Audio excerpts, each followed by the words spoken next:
continuing on its gradual path to monetary policy normalization. The Fed has begun to reduce its balance sheet by steadily decreasing the amount of principal that it reinvests as assets in its portfolio as its portfolio matures. I look forward to hearing more about the Fed's monetary policy outlook as part of Chairman Powell's testimony today. I also look forward to hearing about the Federal Reserve's ongoing efforts to review, improve, and tailor existing regulations. I know that you are working with Vice Chairman for Supervision, Randy Quarles, on all of those issues, Mr. Chairman. Vice Chairman Quarles has done an excellent job so far, and I urge Congress to confirm him for his full term on the board as soon as possible. With that, Senator Brown. Thank you, Mr. Chairman, and welcome to your first one of these. Mr. Chair, nice to see you. Welcome back to the committee. You're leading the Federal Reserve at a crucial time in our nation's history as the Fed normalizes interest rates and shrinks the balance sheet. The country is in its 9th year of economic recovery, though, as we know, 2017 marked the worst year for job creation since 2010. The recovery has not reached everyone. Wage growth has been slow. Labor force participation has barely improved since 2014. 9 years of job growth have still not done much to narrow income inequality or address employment disparities. Nationwide, the unemployment rate for African American workers is double that for white workers, equal to the gap at the start of the civil rights movement. Looking more broadly, labor force participation is down for all minorities. Statistics show that large pockets of people are waiting to share in the benefits from the recovery. Instead of addressing these problems and their problems, Republicans are working hard to make sure that Wall Street banks rake in even bigger profits. Despite the fact we're 9 years removed from the recession, the administration has embarked on a substantial fiscal stimulus, permanently slashing the corporate tax rate, providing the largest benefits to the wealthiest Americans over time. 81% of the benefits of that tax cut goes to the wealthiest 1%. Of course, Wall Street, which is making record profits, will do well. Instead of fighting for workers and making sure labor market opportunities are shared among those who have been struggling, Republicans push for tax cuts for corporations and the wealthy. Those tax cuts are not free. As you know, Mr. Chairman, they will add over $1 trillion to the deficit. The once and future deficit hawks on the other side of the aisle were more like marshmallow peeps when confronted with tax cuts for the wealthy. The ink was barely dry when we began to hear calls for spending cuts that will hurt families across the country. 81% of the benefits going to the wealthiest 1%. Then, alas, there's a budget deficit we have to address. Let's look at entitlement reform, quote unquote, that everyone should understand means cuts to Medicare, Medicaid, Social Security. It's the same playbook we've seen for years. The claim was that it would benefit, it would all be worth it because workers would benefit. I'm happy for any Ohioan who gets a bonus or a raise, but we've seen how banks and corporations have responded to the tax cuts, and the numbers are staggering. In January, Wells Fargo, they've been in front of this committee a number of times, and we've spent lots of times working on talking about their illegal behavior. Wells Fargo in January announced a $22 billion stock buyback, 288 times what it will spend on pay raises for workers. A lot of discussion, a lot of news coverage on the benefits to workers, on the bonuses or the pay raises, but 288 times that number went to stock buybacks for executives. Companies this year will start disclosing CEO to worker pay ratios as required under the Wall Street Reform Act. Honeywell announced an $8 billion stock buyback in December, just disclosed that as CEO it's getting a 61% pay raise. He makes 333 times the average worker's pay. It's pretty simple. For each pay raise or bonus for workers, companies are spending 100, 150, 200 times as much on stock buybacks and executive compensation. And it gets worse. While the biggest banks lavish pay raises and stock giveaways to their executives, they continue to violate the law and abuse their customers. The Federal Reserve recently imposed an unprecedented, if belated, penalty on Wells Fargo following several scandals, including the opening of millions of fake accounts and improperly charging borrowers even after that scandal was disclosed, charging borrowers for auto insurance they didn't need. The Fed told Wells Fargo it can't grow until it's demonstrated that it's improved board oversight and risk management. It sounds like the Fed has come to the conclusion many of us in this committee reached a year and a half ago. Wells Fargo, simply put, is too big to manage. I'll be closely watching to make sure the new team at the Fed doesn't lift these penalties as the Consumer Bureau did without the bank making real changes. It's not just Wells Fargo. Last week, Citigroup announced it illegally overcharged 2 million credit card accounts for over 5 years. It'll refund $335 million to consumers. The Wall Street can't seem to go a month without a new scandal. The Senate is set to take up a bill that would roll back critical financial stability protections and limit watchdogs' ability to police the largest banks. We can expect the banks to spend any savings from less oversight the way they spend their tax cuts, more dividends, share buybacks, and mergers. Many of us in this body are concerned about this deregulation bill that I mentioned a moment ago, especially when it comes to foreign banks, those banks that are huge, but their assets in this country are under $250 billion. They're both troubled and troubling banks in their international operations, yet Secretary Mnuchin sat at that table and said he plans to deregulate some of these banks like Deutsche Bank and Santander, and we know the fines that they've paid and the problems that they have caused internationally. Chair Powell, Wall Street may be focused on whether there are 3 or 4 rate hikes this year. I think your focus needs to be on ensuring the Fed doesn't once again permit the buildup of risk in the market and hubris at the Fed. The great moderation turned out to be not so great. We forget that lesson at our peril. The Fed needs to take the side of consumers, making sure the financial system stays strong and regulations are enforced. Look forward to your testimony. Thank you very much. And Chairman Powell, once again, we appreciate you being here. We look forward to your opening statement, and you may proceed. Thank you very much, Chairman Crapo, Ranking Member Brown, members of the committee. I'm pleased to present the Federal Reserve's semi-annual monetary policy report to Congress today.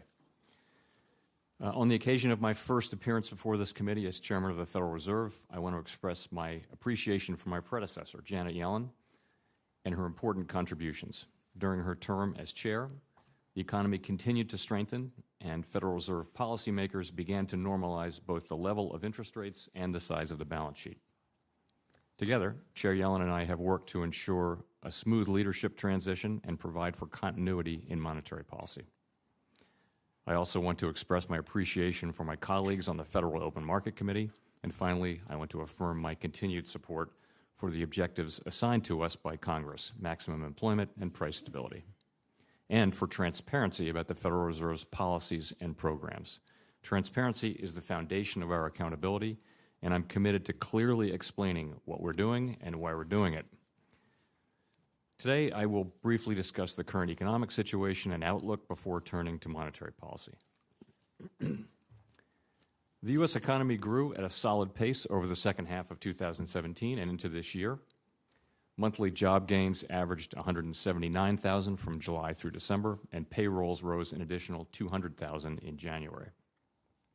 This pace of job growth was sufficient to push the unemployment rate down to 4.1%, about 0.75 of a percentage point lower than a year earlier, and the lowest level since December of 2000.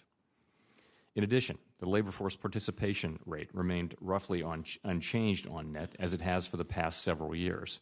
And that is a sign of job market strength, given that retiring baby boomers are putting downward pressure on the participation rate. Strong job gains in recent years have led to widespread reductions in unemployment across the income spectrum and for all major demographic groups. For example, the unemployment rate for adults without a high school education has fallen from about 15% in 2009 to 5.5% in January of this year, while the jobless rate for those with a college degree has moved down from 5% to 2% over the same period. In addition, unemployment rates for African Americans and Hispanics are now at or below rates seen before the recession, although still significantly above the rate for whites. Wages have continued to grow moderately, with a modest acceleration in some measures, although the extent of the pickup likely has been held back in part by the weak pace of productivity growth in recent years. Turning from the labor market to production, inflation-adjusted GDP rose at an annual rate of 2.8% in the second half of 2017, nearly a full percentage point faster than its pace in the first half of the year. Economic growth in the second half was led by solid gains in consumer spending, supported by rising household incomes and wealth and upbeat sentiment. In addition, growth in business investment stepped up sharply last year, which should support higher productivity growth in time. The housing market has continued to improve slowly. Economic activity abroad has also been solid in recent quarters, and the associated strengthening in the demand for U.S. exports has provided considerable support to our manufacturing industry. Against this backdrop of solid growth and a strong labor market, inflation has been low and stable. In fact, inflation has continued to run below the 2% rate that the FOMC judges to be most consistent over the longer run with our congressional mandate. Overall consumer prices, as measured by the Price Index for Personal Consumption Expenditures, or PCE as we call it, increased 1.7% in the 12 months ending in December, about the same as 2016. The core PCE price index, which excludes the prices of energy and food items and is a better indicator of future inflation, rose 1.5% over the same period, somewhat less than in the previous year. And we continue to view that some of the shortfall in inflation last year was likely reflecting transitory influences that we do not expect will repeat. And consistent with this view, the monthly readings were a little bit higher at the end of the year than in earlier months. After easing substantially in 2017, financial conditions in the United States have reversed a bit of that easing, and at this point, we do not see these developments as weighing heavily on the outlook for economic activity, the labor markets, and inflation. Indeed, the economic outlook remains strong. The robust job market should continue to support growth in household incomes and consumer spending. Solid economic growth among our trading partners should lead to further gains in U.S. exports, and upbeat business sentiment and strong sales will likely continue to boost business investment. Moreover, fiscal policy has become more stimulative. In this environment, we anticipate that inflation on a 12-month basis will move up this year and stabilize around the FOMC's 2% objective over the medium term. Wages should increase at a faster pace as well. The committee views the near-term risks to the economic outlook as roughly balanced, but will continue to monitor inflation developments closely. I will turn now to monetary policy. The Congress has assigned us the goals of promoting maximum employment and stable prices. Over the second half of 2017, the FOMC continued to gradually reduce monetary policy accommodation. Specifically, we raised the target rate for the federal funds rate by a quarter percentage point at our December meeting, bringing that target rate to a range of 1.25% to 1.5%. In addition, in October, we initiated a balance sheet normalization program to gradually reduce our securities holdings. That program has been proceeding smoothly. These interest rate and balance sheet actions reflect the committee's view that gradually reducing monetary policy accommodation will sustain a strong labor market while fostering a return of inflation to 2%. Engaging the appropriate path for monetary policy over the next few years, the FOMC will continue to try to strike a balance between avoiding an overheated economy and bringing PCE price inflation to 2% on a sustained basis.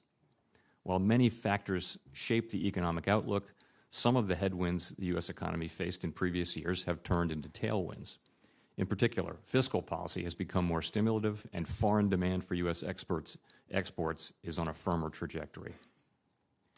Despite the recent volatility, financial conditions remain accommodative.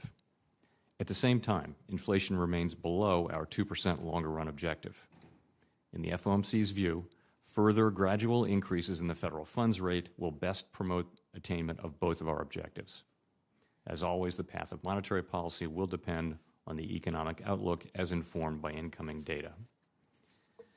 In evaluating the stance of monetary policy, the FOMC routinely consults monetary policy rules that connect prescriptions for the policy rate with variables associated with our mandated objectives. Personally, I find these prescriptions helpful. Careful judgments are required about the measurement of the variables used, as well as about the implications of the many issues these rules do not take into account.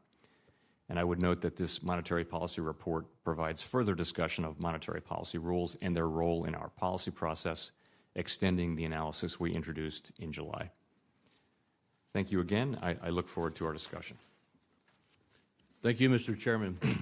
I'm going to focus my questions on Senate Bill 2155, which I referenced in my introductory remarks. But first, Mr. Chairman, you are familiar with that legislation, correct? Yes, I am.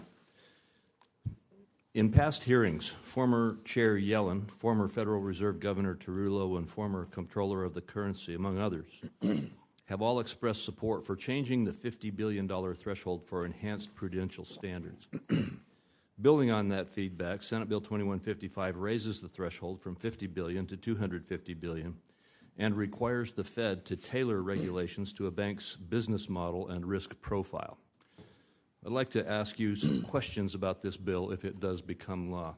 And there's 5 or 6 of them, so I'd like to have you respond as briefly as you can, but fully answer the questions.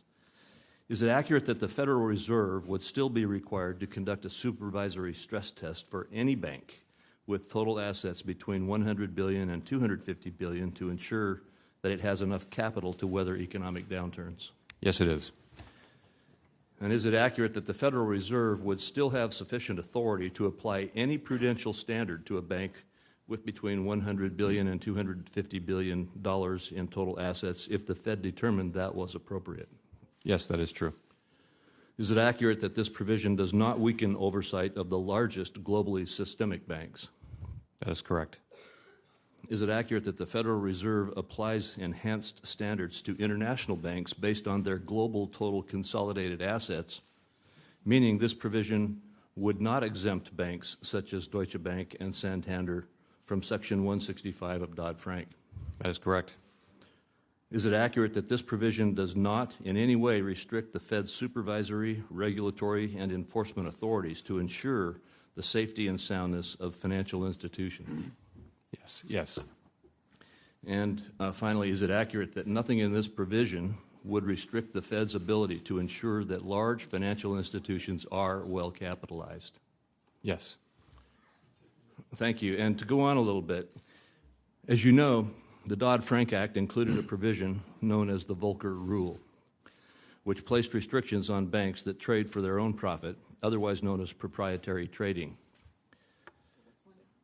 and on certain relationships with certain private funds. As you also know, financial companies have incurred significant costs attempting to comply with the rule. Do you support addressing this confusion by exempting community banks with less than $10 billion in total assets and who are engaged in a small amount of trading activity? I think that is a sensible thing to do, yes. All right, thank you. And some have expressed concerns that this exemption would allow a community bank to purchase a hedge fund.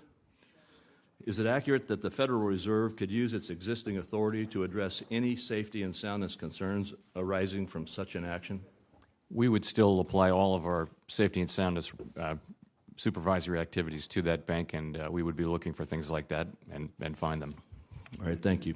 Finally, and I'm shifting gears away from the legislation right now, I also mentioned in my opening statement that Randy Quarles has been confirmed as Vice Chairman for Supervision of the Federal Reserve, but has not been confirmed for his full term as a governor yet.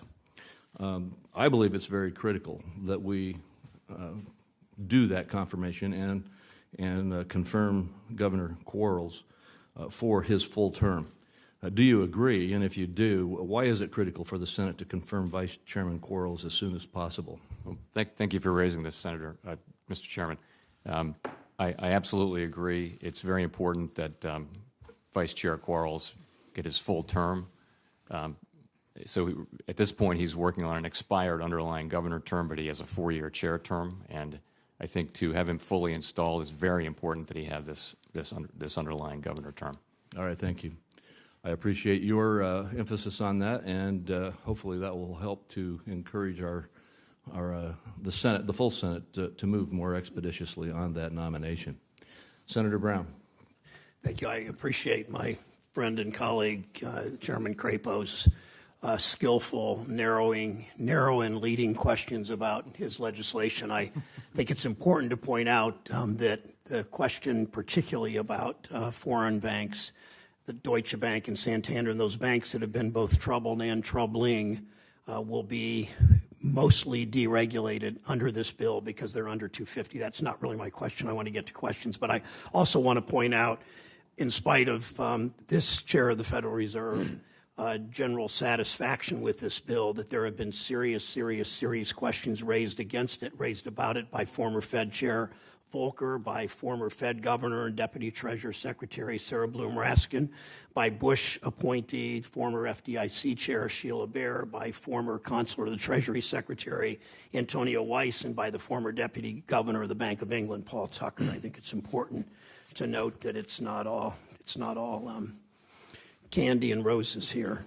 Let me talk about a couple other things. Unemployment rate's been steady at 4%, 4.1%. Wage growth, as you know, Ms. Chair, has been slow to improve. At your confirmation hearing in November, you mentioned that labor force participation for prime age workers was also lagging. I'd like to see improvement across the board, as I know you would. Two questions related to that. Do you think it's possible to achieve further improvement in wages and employment among workers that have been left behind without causing higher inflation?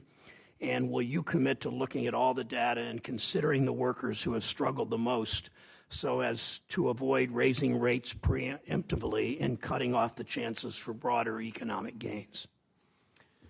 Thank you, Senator. So, as you mentioned, there are a couple places where it looks like there may be additional slack in the labor force, and the biggest of those is that prime age participation by prime age workers is a full percentage point below where it was before the crisis.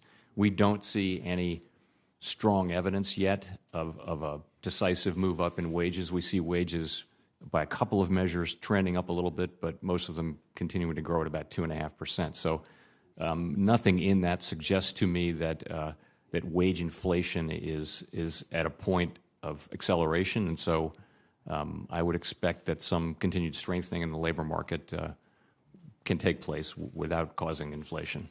We'll, of course, be monitoring that, and I think the risks are much more two-sided than they were 2 or 3 years ago when there was a great deal of slack in the labor market. And I appreciate, as I told you in person, your interest and commitment to both mandates of inflation and employment.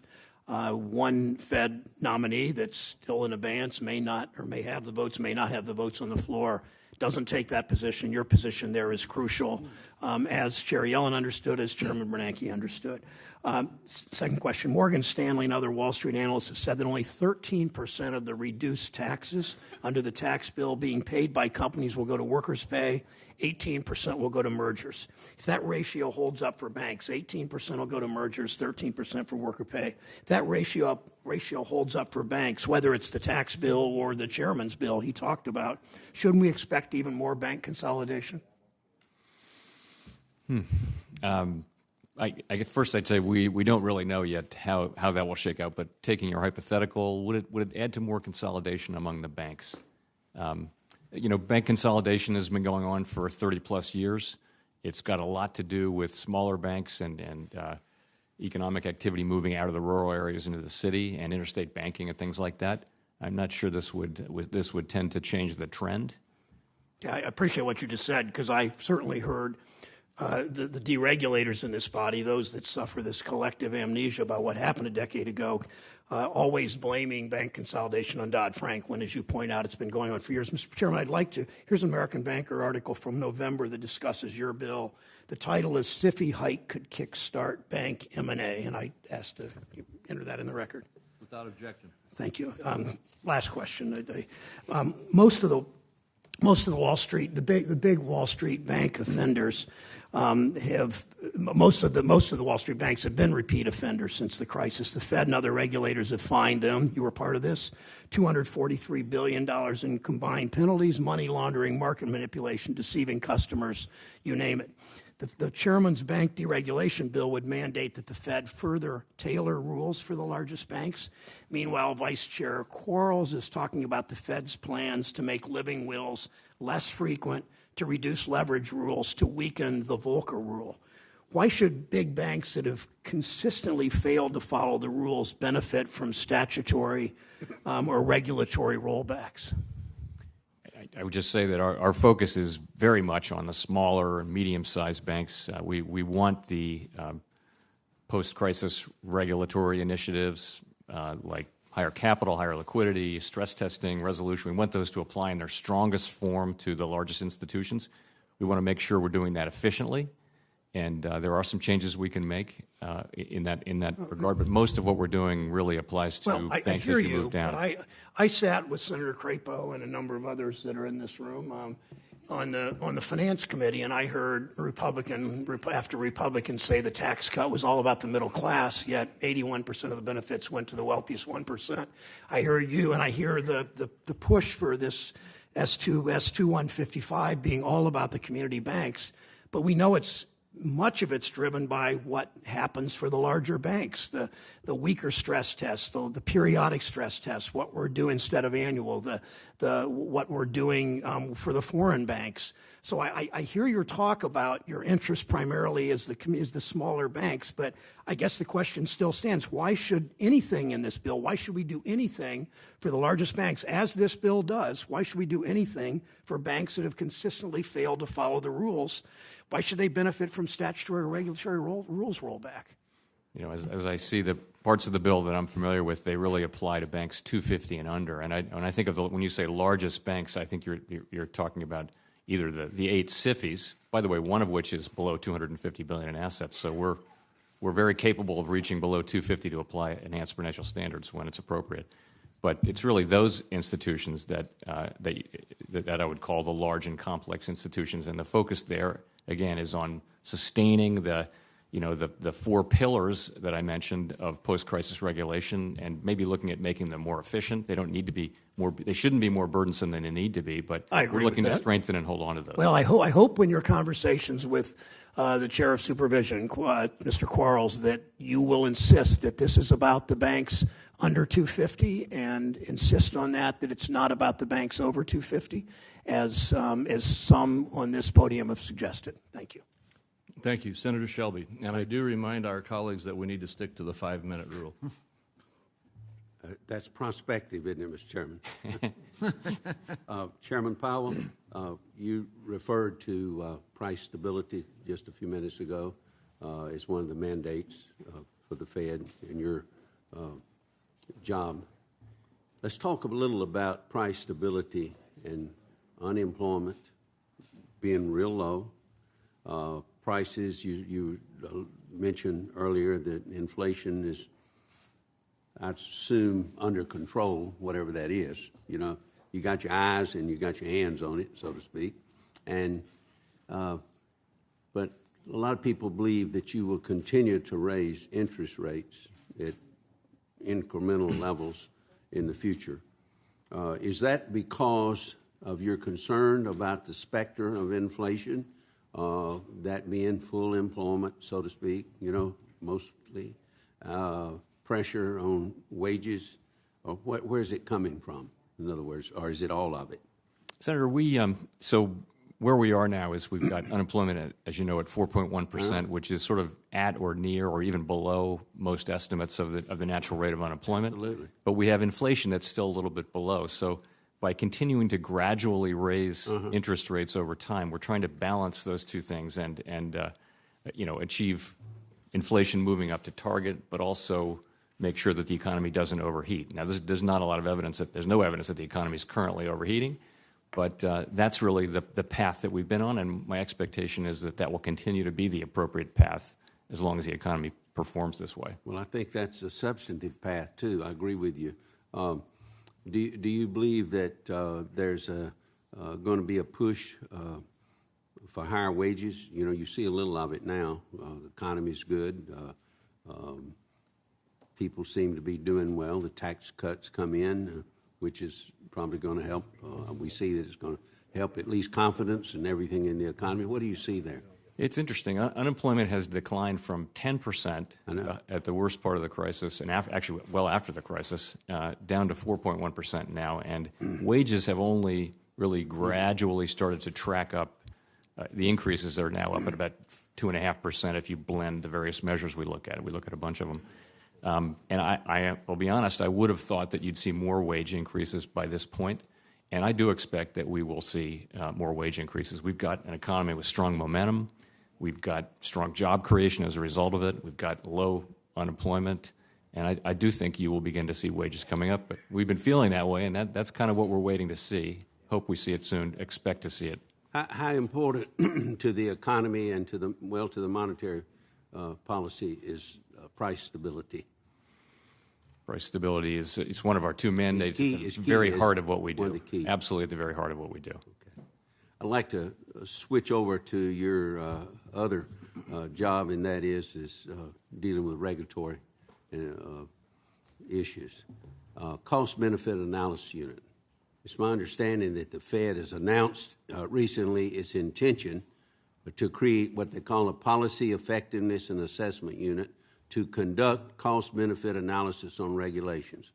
If that's so, I applaud that effort. A lot of us on this committee have pushed that for years, believing that there should be a real cost-benefit analysis to every regulation.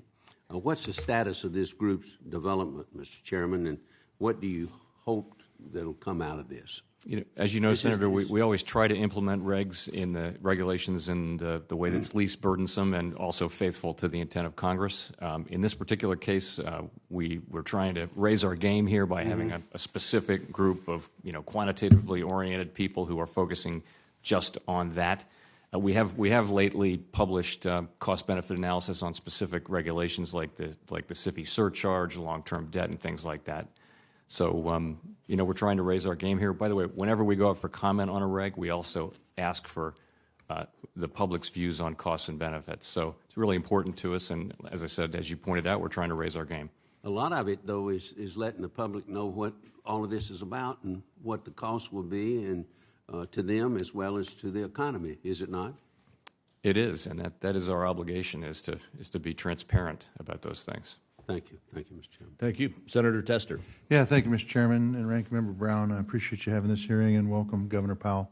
It's great to have you here. There has been a perception being floated by some that the largest foreign banking organizations, such as Barclays, UBS, Deutsche Bank's been talked about today already, will be released from enhanced prudential standards under the economic package brought forward called S2155. I fundamentally disagree with that. I think those views are a myth and certainly not the text that is in S2155. But I'm a dirt farmer, okay? I just kind of read things as they are and don't read a lot of extra stuff into it. You're the man on the Fed, and so I need to know your opinion. Does 2155 require the Federal Reserve to weaken any of the Dodd-Frank enhanced prudential standards for the FBO, such as Deutsche Bank, UBS, or Barclays? It does not, according to my reading of the text. Can you elaborate briefly, if possible, on how those standards are applied to the largest FBOs? Well, currently, what the bill does is it moves up to 250 for these institutions, but it looks at their global consolidated capital. So, now we have intermediate holding company requirements for these companies, and none of those would be affected by this. And what that means is that they're required to keep capital and liquidity here in the United States it's commensurate with their activities. They're also subject to living wills and things like that. So, it's a range of enhanced prudential standards. The intermediate holding company thing is an extra one that we gave them. Okay. Thank you. I'm also frustrated that some are jumping to conclusions about how or what might happen regarding international holding company requirements. So just to clarify, from your perspective, the creation of the IHS was not included in Dodd-Frank, correct? That's right. That was something that we added on independent of Dodd-Frank. And the legislative language in S2155, the bill that we've been talking about this morning a lot, does not require any change to the IHC, correct? It does not. Okay, thank you for clearing that up. Now, I asked you this question during your confirmation. right around the time that 2155 was released. It's been nearly 3 months, and that bill has made its way through this committee and has overwhelming bipartisan support, and hopefully we'll see the floor next week. And what I asked you at that juncture was, do you believe 2155 puts our financial system at risk? At that moment in time, you said no. So now you've had a little more time, get your feet on the ground. Do you continue to believe that? I do. Okay, lastly, go ahead. I can elaborate if you want or Sure, not. have at it. Okay. So, the essence, probably the most significant piece of it is that you raised the threshold for enhanced prudential standards to 250, but you give us the ability to look below 250. We will publish a framework that addresses, and we'll put it out for comment, that addresses how we'll think about that. We have not been shy about reaching below 250. One of the 8 SIFIs, in fact, is below 250 billion in assets. So I think it gives us the tools that we need to continue to protect financial stability. Thank you. Lastly, I think it's important for the folks to remember that the Federal Reserve and Chairman Powell have a number of tools in their toolbox when it comes to regulating our financial institutions, well beyond that, what we even created in Dodd-Frank. I think it's important to remember that things like advanced approaches, CCAR, Basel, weren't created by Dodd-Frank. And if I'm not mistaken, advanced approaches and CCAR were put in place during Republican administration. So I guess my question for you, Chairman Powell, is this. Can you remind folks what your Safety and Soundness Authority means to the Federal Reserve and what that authority it gives to you? It gives us broad authority to, except in places where Congress has addressed particular areas. We have broad safety and soundness authority to do capital requirements and of various kinds, liquidity requirements and things like that, and look after the safety and soundness of all depository institutions. Thank you. I just want to close with saying that I don't for a second think that Dodd-Frank was the only reason we're seeing consolidation in banking. I think technology plays a big role in that, and population shifting plays a big role in that. On this committee, I can deal with Dodd-Frank. Thank you, Mr. Chairman. Thank you, Senator Corker. Thank you. Welcome, Mr. Chairman. It's good to have you here, and congratulations on your confirmation. You talked about the accommodative fiscal policy that's in place right now, and just out of curiosity, I know there's people predict y'all are going to raise rates 4 times this year. You're definitely going to raise rates some. How much did the tax bill that was put in place, how much of that is affecting your desire to or your likelihood of raising rates over this year? I wouldn't single it out, Senator. I would say. No. I'm not trying to single it out, but just out of curiosity, it is in fact something that is going to be stimulative. So, how much of a factor is it in looking at raising rates? Fiscal policy is one of many factors. We're looking, as you know, we're looking at stable prices, maximum employment. That's what we're looking at, and everything that happens in the economy and financial conditions and fiscal policy affects that. We can't really isolate one thing, like fiscal policy. But I think, I would expect that fiscal policy this year is going to add meaningfully to demand, and that's going to put upward pressure on inflation and downward pressure on unemployment. It's hard to quantify, but it wouldn't be the main factor. I mean, the economy's strong, and it's even stronger now. Yeah. So then, as it relates to growth, you said it was going to increase demand. How much of a factor is it in your growth projections, the passage of the tax legislation? As I mentioned, I think it will add meaningfully to growth for at least the next couple of years. The real question is, how much will it add to, and the amount of that is subject to very different estimates by different approaches. But I guess the bigger question is how much will it add to longer run growth? And there are a couple of channels through which that might happen.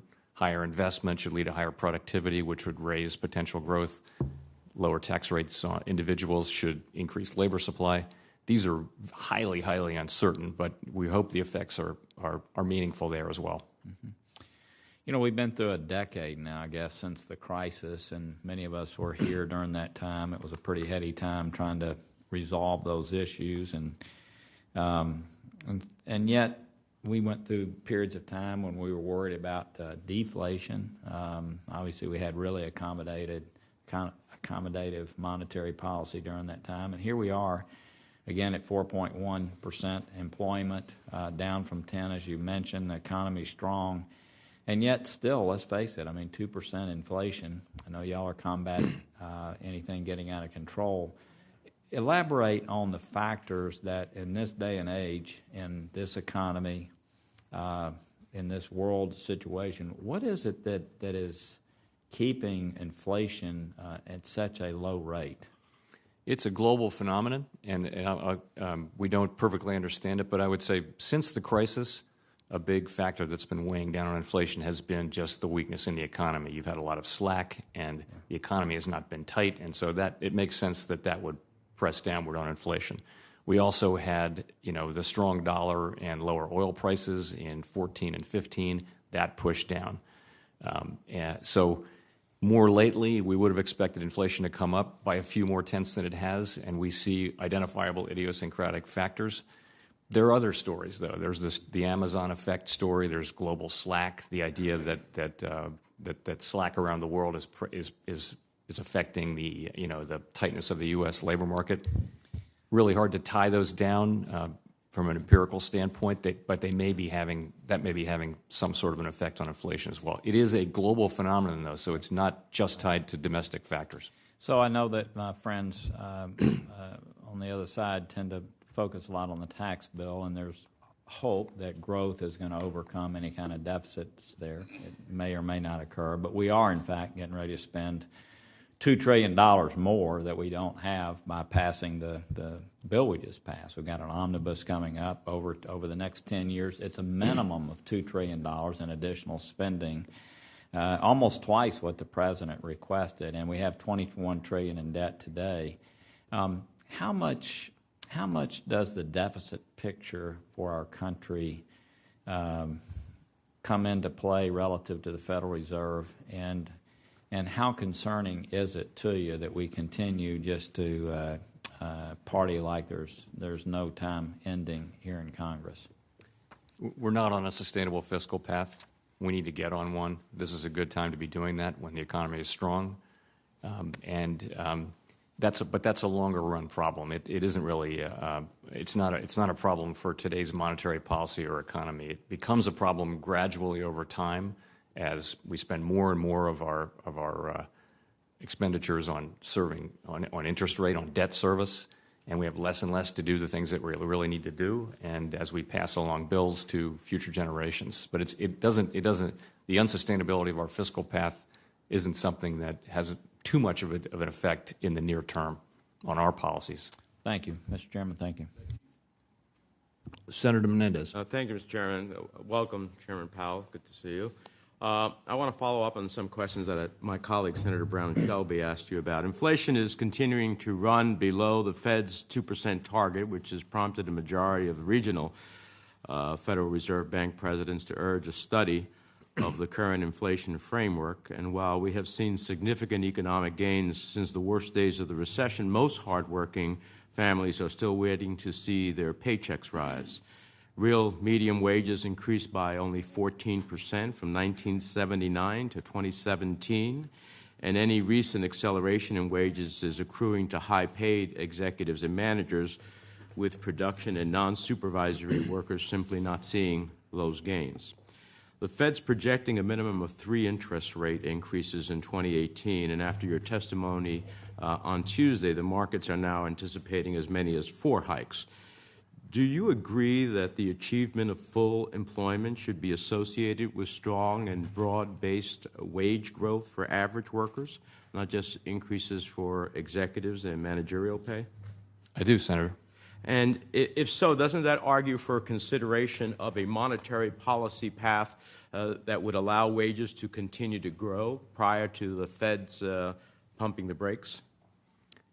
I agree that it does, and I believe that is, in fact, the path we're on. These are gradual rate increases, and we do expect wages to move up. What would the cost to the economy of overshooting inflation in the 2 to 3% range versus the cost to the economy of choking off growth if the Fed continues to tighten without a clear indication that inflation is going to exceed its target be? Well, the risk, one of the risks we're trying to avoid, I think, as I mentioned earlier, the risks are more balanced than they used to be. For many years, it was clear there was a lot of slack in the economy, and I, for one, supported accommodative policy. At this point, we have 4.1% unemployment, and the thing we don't want to avoid we don't want to have happen is to get behind the curve, have inflation move up, and have to raise rates too quickly, cause a recession. And recessions, they hit the most vulnerable groups, the hardest. And so that's where unemployment goes up the fastest and that kind of thing. So to prolong the recovery, the committee's view is that we should continue on this gradual path of rate increases, which balances lower inflation and low wages against the need to make sure that we don't run too far past the natural rate of unemployment. Mm-hmm. Well, I hope you'll continue to look at wage growth as part of your calibrations. Let me ask you this. During the confirmation hearing, I was pleased to vote for you. I asked you about the economic risks of adding an additional $1.5 trillion to the deficit. And I just heard your responses to my colleague from Tennessee that we're not on a sustainable path. We need to get one. Obviously, we weren't on a sustainable path before we added $1.5 trillion to the debt in the tax cuts that were generated. And you then said in response, and I quote, I think we need to be concerned with fiscal sustainability over the long term. And in the same hearing, you agreed with Senator Van Hollen when he asked you said adding $1.5 trillion to the deficit would make a bad situation worse.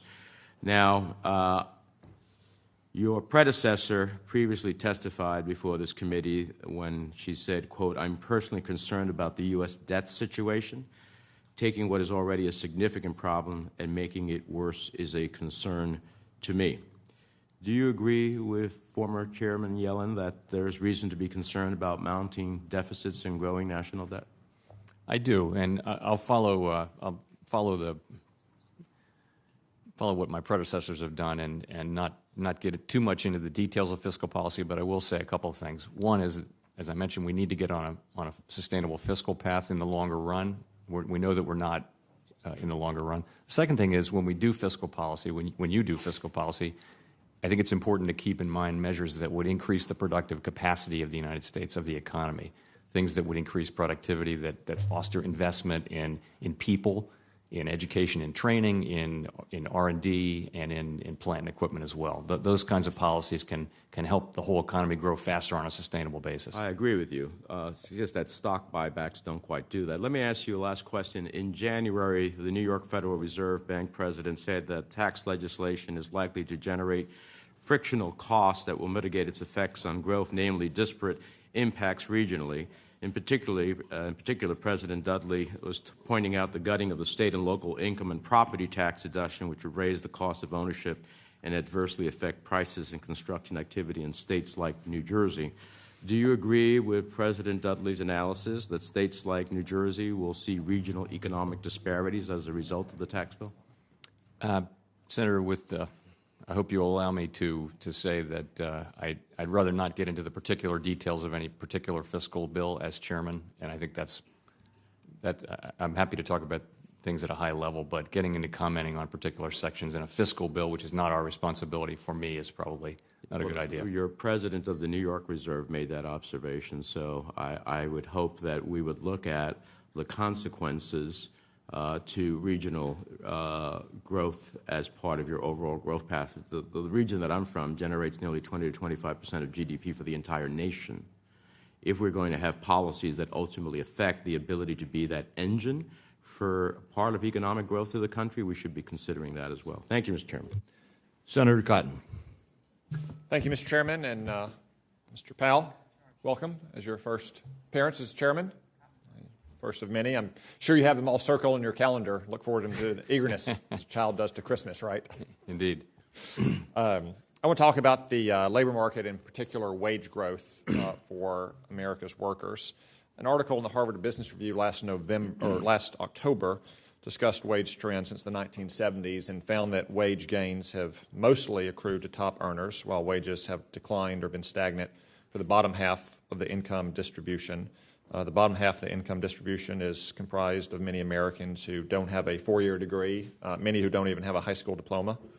Research from the Economic Policy Institute shows that American workers without a high school education have seen their wages decline by 17% since 1979, adjusted for inflation. And for workers with a high school education but no college, wages have declined by 2%. The chart to my left displays this, shows what I'm talking about. You can see the massive wage growth for those with a college degree or an advanced degree, and wage declines in real terms for those with a high school degree or less. One of my top priorities is to ensure that hardworking Arkansans can share in the economic prosperity that we see in our country in ways that they have not over the course of my lifetime. Mr. Chairman, you write, I should say the entire board writes on page 2 and 3 of the Monetary Policy Report, although there is no way to know with precision, the labor market appears to be near or a little beyond full employment at present. What's your personal assessment of this matter? Is the economy at full employment today?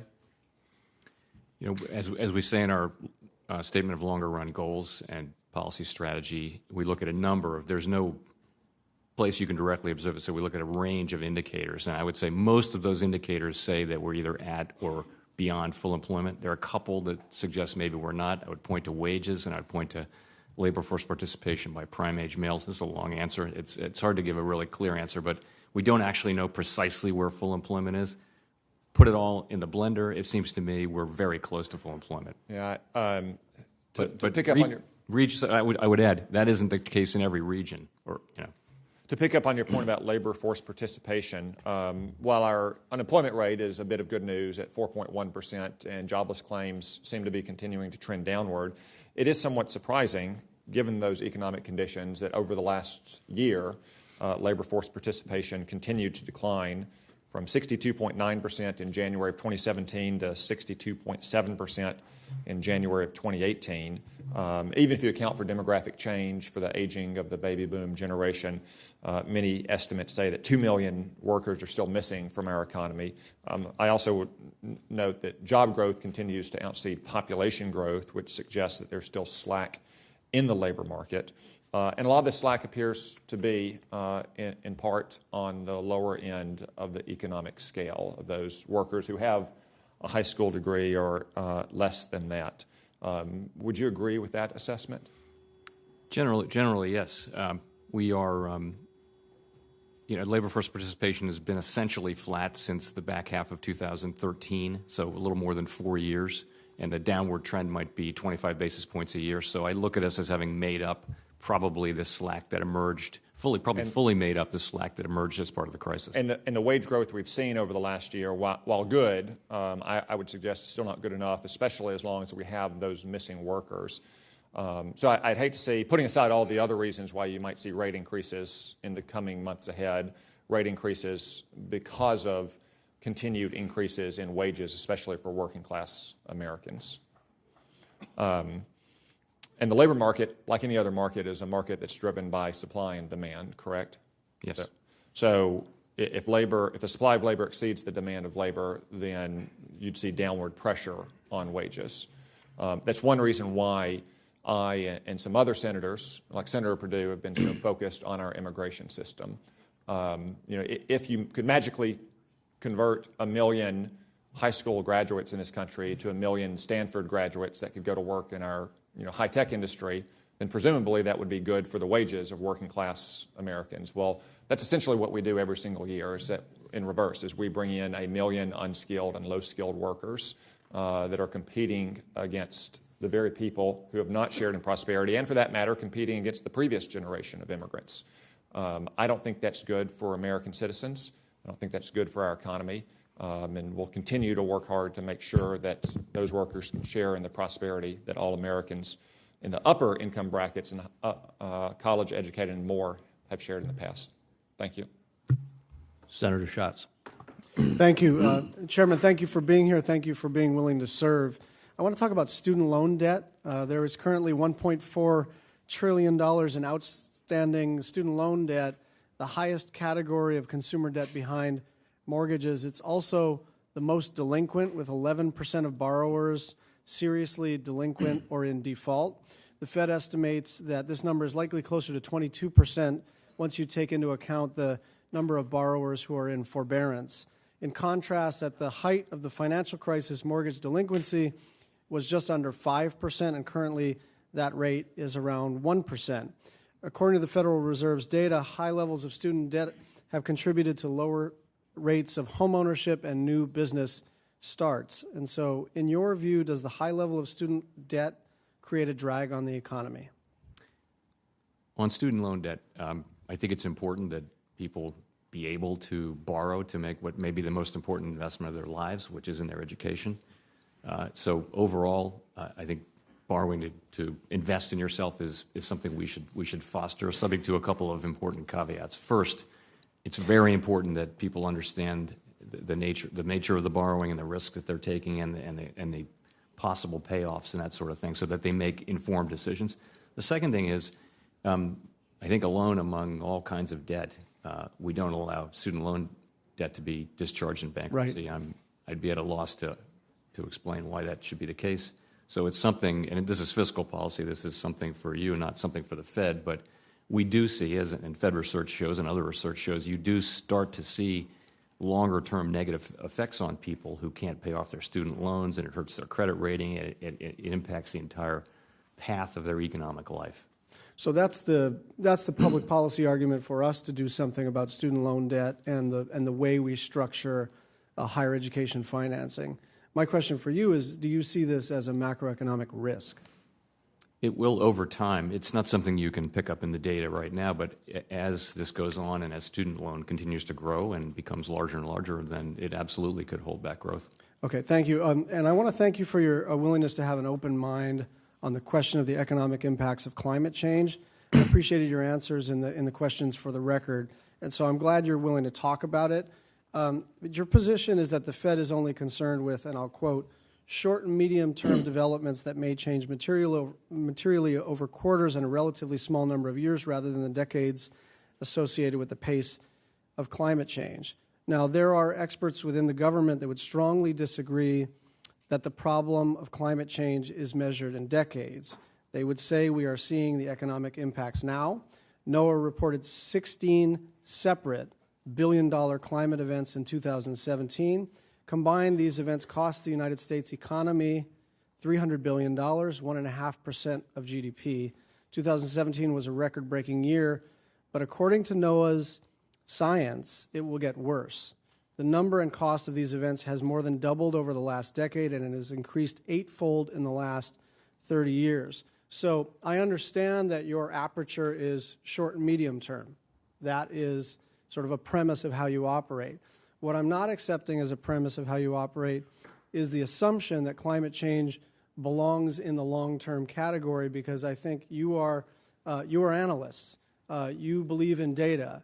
And what I'd like for you to do is challenge that assumption that climate only belongs in the long-term category, because the federal government scientists are starting to indicate that that's not the case. So the question is, are you willing to relook at that basic assumption that climate is just outside of your window, to sit down with our office and with federal government researchers to at least examine the question of whether or not, as you do your planning, it continues to belong in this long-term category, which is outside of your aperture?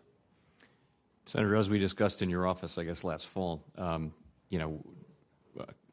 climate change is something that is entrusted to other agencies. We have particular responsibilities and particular tools, interest rates, supervision, looking out for the financial system. It's just not clear that it's really in our ambit as opposed to in the ambit of other parts of the government. So, but we're obviously always going to be willing to discuss it with you, but I don't know exactly how it would fit into what we do with our tools. I guess the question, I mean, I understand what you're saying, but I'm trying to figure out why a 1.5% hit to GDP last year, and the agency that knows about such things is telling us to expect more and more of it, why that wouldn't be in your ambit. First time I've ever used that word. Well, our ambit involves, moving interest rates up and down and supervising financial institutions. So I don't know I'm not sure how it would enter into that. Okay, I look forward to continuing the discussion. Thank you. As do I. Thanks. Senator Perdue. Thank you, Mr. Chairman. I'm Googling Ambit over here in the meantime. Sorry. Chairman, thank you for being here again. I have a question. You mentioned in your opening comments about that foreign demand for U.S. exports is up, and I happen to believe if we're going to be north of 3% GDP growth, we've got to grow our exports, and I think you've made those comments publicly as well. But the low interest rate environment of the last decade has shown a proliferation of new lending, or really a binge of new debt issuance in the third world, developing world, let's say that. And just this year alone, a lot of that short term. So this year alone, there's some almost $2 trillion of that developing world debt coming due this year, and about 15% of that's denominated in U.S. dollars. Do you see that as we normalize rates here in the U.S. with the U.S. dynamics that we're talking about between inflation and unemployment, that the impact that could have on the developing world could, in effect, have some systemic risk on not only the global economy, but on our own recovery? Senator, what we can do is we can be transparent, we can be predictable, and the markets can therefore understand what we're doing and be ready for it. And I think if we do that, we use our tools to achieve stable prices and maximum employment here in the United States and financial stability. And so what we try to do for the world financial markets is be really clear about what we're doing, predictable, transparent. As I look at the state of the emerging market countries and their financial markets and financial regulation, they're in a much better place than they were 10, 15 years ago, even 5 years ago. There's not as much dollar-denominated debt, foreign currency-denominated debt. They have better institutions. Not everywhere, but it's a much better picture than it was 20 years ago, let's say. So following up on that, you talked earlier about reducing the size of your balance sheet, and that's been an ongoing effort even before you took office, as I understand it. So the question is, the four big central banks, China, Japan, U.S., and the EU, all have similar-sized balance sheets, somewhere between $4 and $5 trillion. As you normalize or as you begin to consider taking our balance sheet down to a more normal level, what actions do you monitor of these other central banks, or is it totally independent when you make those decisions? Well, we monitor all financial conditions and economic conditions in what we do. The normalization plan that we adopted through the summer and then put into place in the fall has been accepted very well by the markets. There's no obvious reaction at all. It's a gradual decline. We've said we're not interested in deviating from that unless unusual circumstances arise. And I think that should be the path. And I think we get to a more normal balance sheet size within about 4 years, give or take a year, let's say. The other large central banks that are talking about normalizing their balance sheets, they're behind that schedule. Our economy recovered sooner. We're raising rates sooner.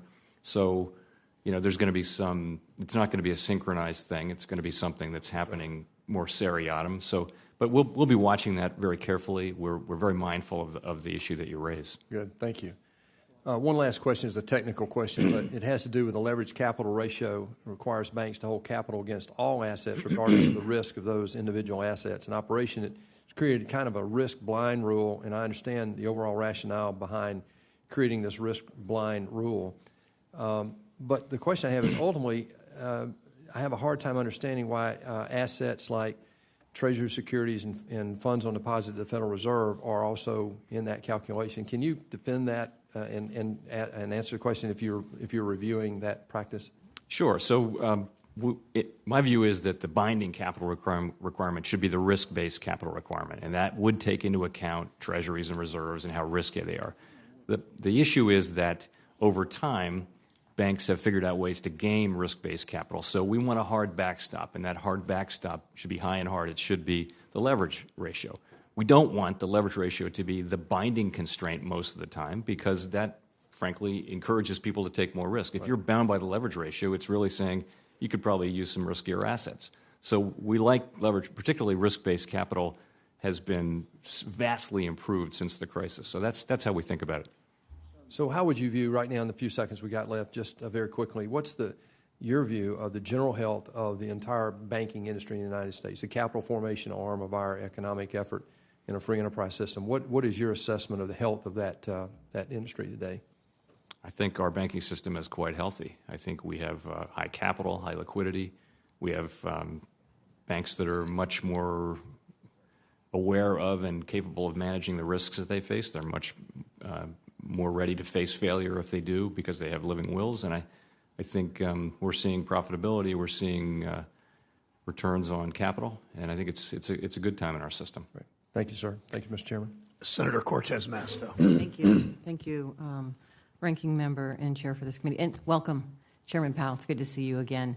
So I want to follow up on a conversation that you had with one of my colleagues, Senator Shelby, on the policy effectiveness and asset unit that you have created. Can you speak to how many people will work in the unit and how the importance of data will inform the decisions you make? You know, I think it's 5 or 6 people now. I don't know how big it'll be, but it's going to be something in that range, maybe a little bigger. But the idea is that we'll have, a strong quantitative approach that's tightly focused on cost-benefit analysis. I would stress we already do cost-benefit analysis in everything we do, but we hear outside that there's interest in doing more of that, and we're actively pursuing it. And the reason why you're doing this is so that it can inform your enforcement and policy decisions, correct?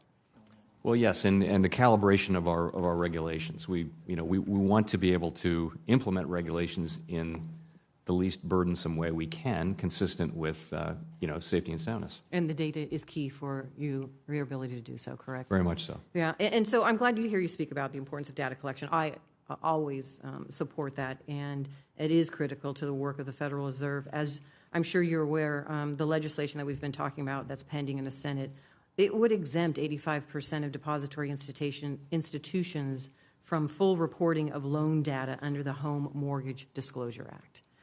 Can you speak to how this might impact the ability of the Federal Reserve to properly conduct its obligations under the Community Reinvestment Act, and whether the loss of this data might hinder CRA supervisory exams? I'll be glad to.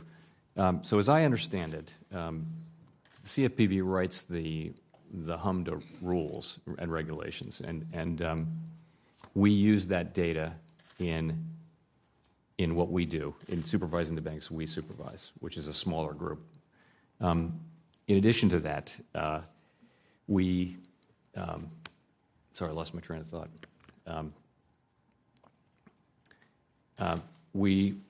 What Dodd-Frank did was that it took the base of historical data collection and it significantly increased that. So my understanding is that what's being looked at in the bill is to create a broader exemption just from the Dodd-Frank additions. And so I think we traditionally get almost everything we need from the historical data, and I think we can continue to work on that basis. Right. And that's my concern, is the more data, the better. I mean, you're creating a data unit because data is key to your decision-making. My understanding is that the data that's used in the CRA supervisory exams seems to exclude relevant data points. Loans under $1 million are designated small business loans, even if they were not loans administered to small businesses. There's no analysis is made whatsoever of whether lending is occurring in communities of color, despite easy and accessible data via the Home Mortgage Disclosure Act. And so my question is, has the Fed considered broadening that criteria in its CRA supervisory exams? And what factors do you think would be helpful in determining whether small businesses, communities of color, and low-income areas are truly receiving the support that the law intended? Are we still talking about HMDA data? Correct. So again, HMDA data is really an issue for the CFPB. They were given authority under Dodd-Frank to write the HMDA regulations, and we generally defer to them in terms of what their view is on that. So you don't think that data is going to be informative in what you do with the Community Reinvestment Act and the oversight of that to ensure that that act is being enforced under the law to protect communities of color, to make sure there's no discrimination, to make sure that the loans are being sent to small businesses, and ensure that the money gets where it needs to go? That data is not going to be helpful for you? I don't say that it wouldn't be helpful. What I would say is that, first of all, that's an issue that the CFPB actually has has the lead authority on. In addition, we will still have, my understanding is that we'll still have under this bill the information that we've traditionally relied upon for just about everything we do under HMDA. So we may not have the additional data from some institutions, but we think we'll be able to function. Well, let me just tell you, and my time's running out, so I don't have enough time to ask the additional questions that I want to ask you. But let me just say this. As a former Attorney General in the state of Nevada, my concern was discrimination against certain communities of color in learning. And the reason why we increased that data criteria is to ensure there was no discrimination and ensure that the money was going to where it was supposed to be going under the Act and federal authorities. And so I don't understand why we're rolling back that data and those data criteria. If you've said it yourself, to be better informed, you're creating a data a unit for analytical purposes to create and collect data. I mean, it informs us in everything we do. And so my concern is just that. How can we say we don't want the data when we know it informs every decision that we are making, particularly to ensure the money's going where it's going and there's no discrimination? We've been talking about data. Let me take a step back and say that any kind of discrimination by race or gender or any other unfair basis in lending is completely unacceptable, and we are committed as an institution to finding it and using all of our tools to stop it. Thank you. I know my time's run out. Thank you very much.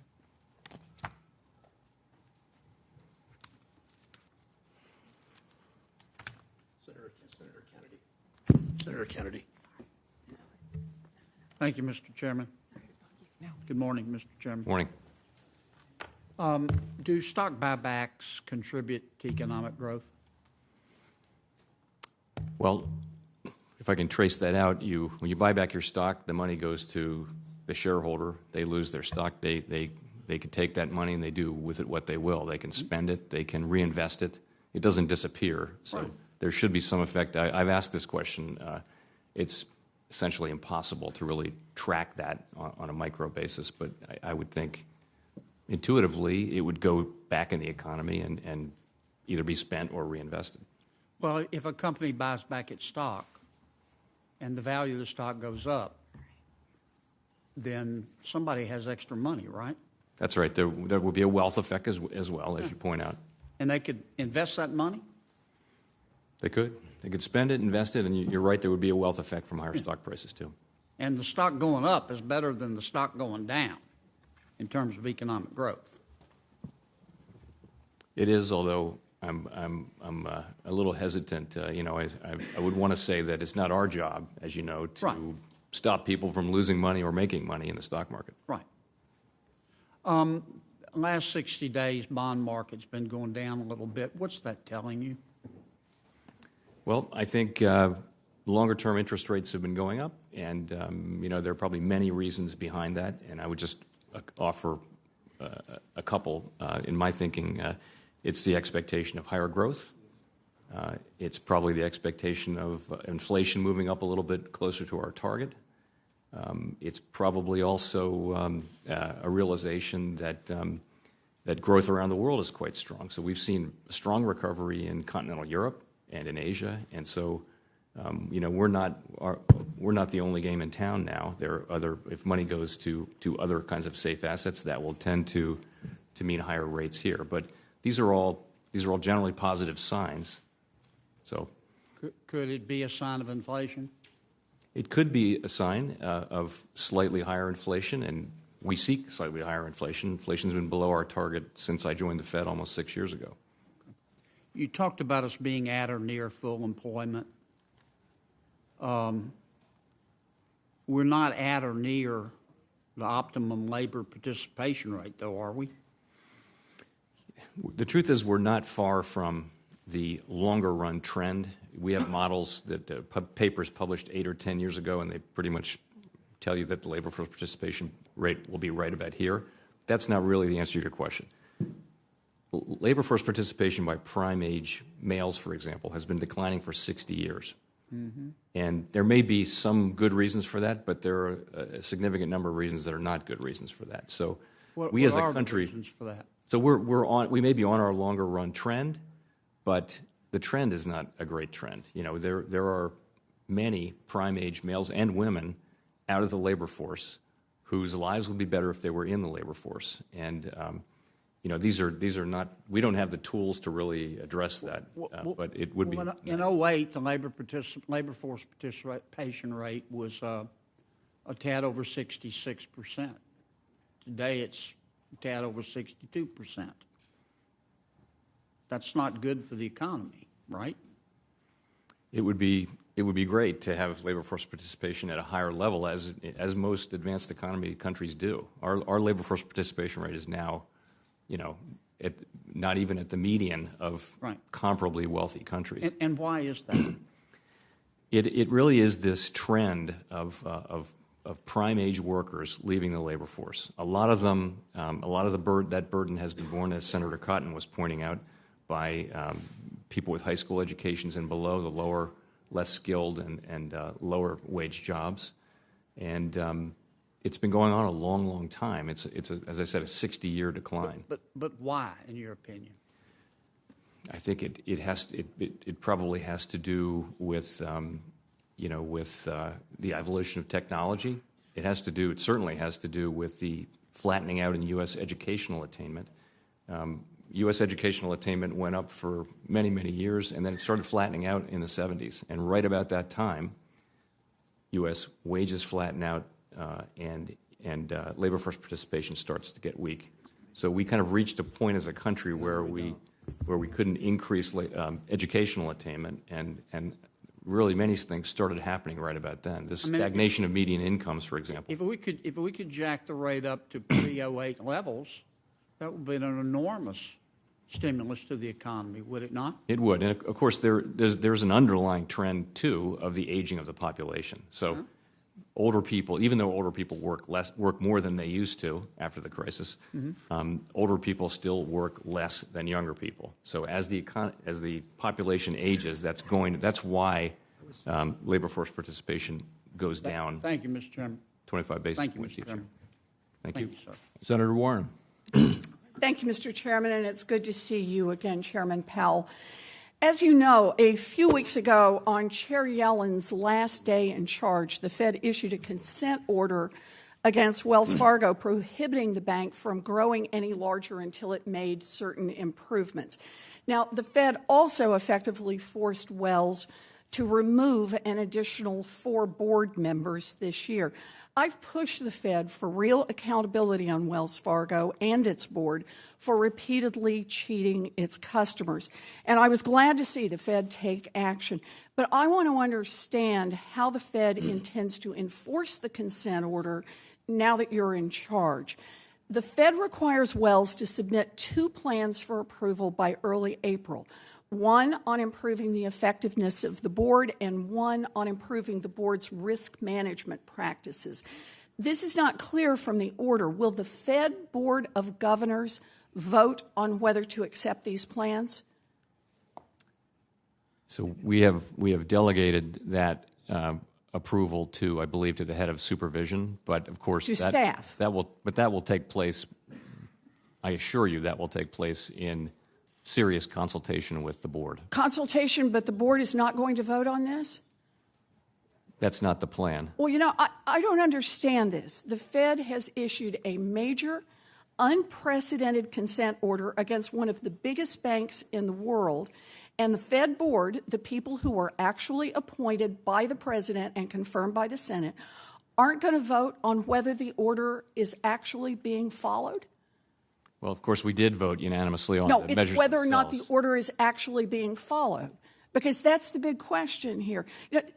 In my view, staff is not good enough, Chairman Powell. Fed board members are supposed to make the big decisions, and Fed board members are supposed to be accountable for these decisions. Will you consider requiring a vote of the Fed board before these plans are approved? Yes. Good. Thank you. I appreciate it. The next step is that an independent third party must review Wells' implementation of these plans by the end of September. Will you commit to making that independent review public, redacting any confidential supervisory information that's necessary? I think the public deserves a chance to understand how Wells is working to fix the mistakes that it has committed? I cannot make that commitment to you without discussing it with my colleagues and with staff who are implementing this thing. I will look into it. Yes. Will you look into it? Will you urge your colleagues to consider making this public? If it can be made public, I'm fine about redacting confidential supervisory information, but my view here is that the American public, given all that Wells has done, the American public has a right to see it, and all of those Wells customers who were cheated have a right to see whether or not Wells is actually following through on its promises. You can see why some people might lack a little confidence in that. right. So I will look at that, and if there's a way to do it that's faithful to our obligations and our practices, then. Thank you. Good. And then lastly, the consent order says that the growth restriction remains in effect until Wells Fargo, quote, adopts and implements the plans that were approved by the Fed. So I want to be really clear on this. To lift the growth restriction, the Fed needs to see that the plans have been fully implemented, right? It's not enough that Wells has taken some preliminary steps toward implementing the plans. Is that right? No, I don't think that is right. I think the thought was that once we've approved the plans and they begin to implement them, we see them on track, the growth restriction could then be addressed. No guarantee there, but we would then be prepared to look at it. You know, I'm actually, then tell me, how much progress along that line is enough to remove the growth restriction? Well, I think, again, we'll have to be happy with the plan itself. We'll have to be assured that the company has made these really significant measures and suffered a significant period of a growth cap. And, we will not lightly lift it, but I think that's our understanding of how we're going to do it. You know, the growth restriction is your really big stick here. And I hope that you won't consider lifting it just because Wells makes some marginal progress. Wells should fix its problems before it is permitted to grow any bigger. The consent order sent a powerful message to big banks that there could be real consequences, including consequences for senior officials if they break the law. But that message will be lost if the Fed does not enforce the order strictly and show the public and the banking industry that they mean business. Thank you. Thank you, Mr. Chairman. Senator Tillis. Thank you, Mr. Chairman. Chairman Powell, welcome. Thank you. And congratulations on your confirmation. Can you just explain, because I was watching a lot of the hearing in my office before I came up here, and you talked about global slack a couple of times. Can you explain to me what that really means? The thought is that it has become, over the last 30, 40 years during our adult lifetime, possible to make just about anything, just about anywhere. Technology has enabled that, and rising living standards and capabilities in emerging market countries has created that opportunity. And the thought is that that capacity outside the United States is, in a sense, a form of slack, so that if you're, for example, a worker bargaining for higher wages, you're held back by this overhang of knowing that you can lose your job and that kind of thing. The issue is that globalization, most measures of globalization sort of plateaued out about at the time of the crisis, and yet it doesn't. That story makes a lot of intuitive sense, but it doesn't actually link up very well with the path of wages over the past few years. So it's something we've looked at, and it gets written about a lot. Actually, I think that's a very important point, because there's a lot of latent productivity that could be globally deployed, that as we talk about wages and we want to do a good job of moving wages in the right direction, they reach a certain point to where where we could plateau again, because that capability to deliver could go outside of our jurisdiction. I think that's a very important point.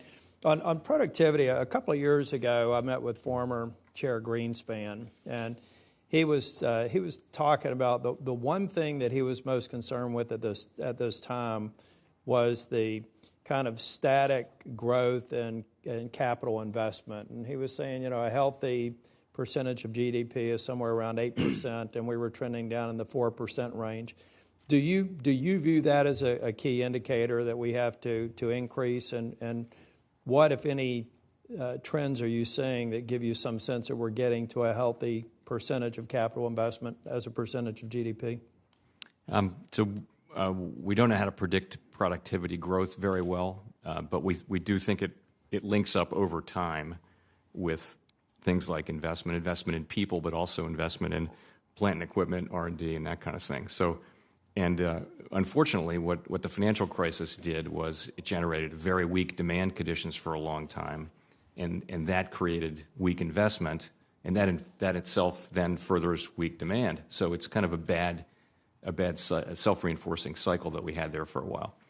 That's why it is so heartening to see business investment moving up last year, and perhaps continuing a strong performance this year is our expectation. It is ultimately only productivity that raises living standards, and investment is one of the keys. Not just investment in plant and equipment, but certainly in the skills and aptitudes of our people as well. Do you get a sense that what we've done with tax reform is a potential positive contributor to seeing that investment move up? I do think it's a potential positive contributor in the sense that when you lower the corporate tax rate, you lower the user cost of capital. Like you, I've spent a lot of time working with private sector companies, and that's one of the factors they consider. It's not the only factor, but lower user cost of capital is something that should spur more investment over time, and that should add to productivity. Hard to quantify, but I think it's there. Yeah, you and I talked about this once or twice in my office, and in my remaining time, I'd like for you to talk a little bit about the job that Mr. Quarles has and post-crisis regulatory right-sizing. Be interested in your thoughts on Basel IV and regulatory tailoring. And I know people ask you. I was watching in my office the committee. I think some ask you about the banking regulatory reform bill that passed out of here, which provides some regulatory and I think responsible regulatory relief for a portion of our banking sector. But what more can we expect to see that are within your lanes and in your authorities on right-sizing regulations? The other thing I remember with Mr. Greenspan, he said the most troubling job creation growth that he saw was at that time, this was 2 or 3 years ago, post-crisis, about 300,000 jobs that have been created under the title of regulatory reform, which in my world, that's by definition a non-productive job. So I'm kind of curious to see how are we going to get to a more tailored, I think Senator Perdue asked this question, how are we going to get to a more tailored, more reasonable regulatory burden on this industry that still manages the risk that you have to be concerned with? I think our concern is to maintain and strengthen but make more efficient the big improvements we think we made after the crisis. That's higher capital, higher liquidity, stress testing, and resolution planning. And those are going to apply and continue to apply to the largest, most complex institutions in the strongest form. Our effort then is to tailor that at every level as we move down and make sure, and we did a lot of tailoring along the way, but we're now going back through each level to make sure that we got that tailoring just about right. Not everything that we need the 8 systemically important institutions to do needs to be done by every bank, and many of them have much simpler business models that are much more traditional banking, and a different regulatory strictures should apply to those companies. So it's something we're working on. Mr. Chair, the only thing I would say, or Mr. Chairman, the only thing I would say is somebody who worked in a firm that helped prepare CCAR and stress test results, it still is unimaginable to me how a properly tailored environment could result in 60 and 100,000 page submissions. There's got to be a better way to do it, even at the high end of the spectrum, and I just look forward to you all continuing to look at it and manage the risk, but right-size it. Senator Jones. Mr. Chairman Powell, thank you for being here and welcome. I'd like to go back to a couple of questions. I think it's pretty obvious that folks on the committee are concerned about wage growth as in addition to unemployment. And you said in your testimony that with the economy growing the way it is, you expect to see wage growth continue, but that has been on a fairly modest trend over the last few years. Do you see that wage growth increasing over the next couple of years as opposed to the very modest trend that we've seen? That is my expectation, Senator. As we've moved from 10% unemployment down to 4.1%, we've seen some gradual increase in wages, but frankly not what I would have seen. I think as you look back over the last 3 or 4 years, you can kind of tell the story about why that was the case.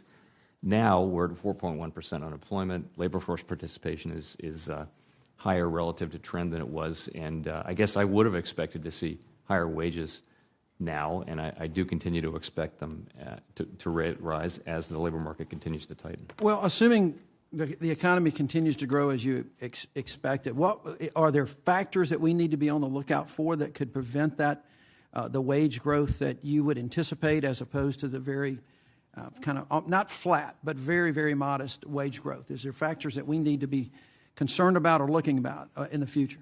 I think ultimately sustainable wage growth is a function of productivity. Wages should equal inflation plus productivity, and so to get wages to go up sustainably over a long period of time, we need higher productivity.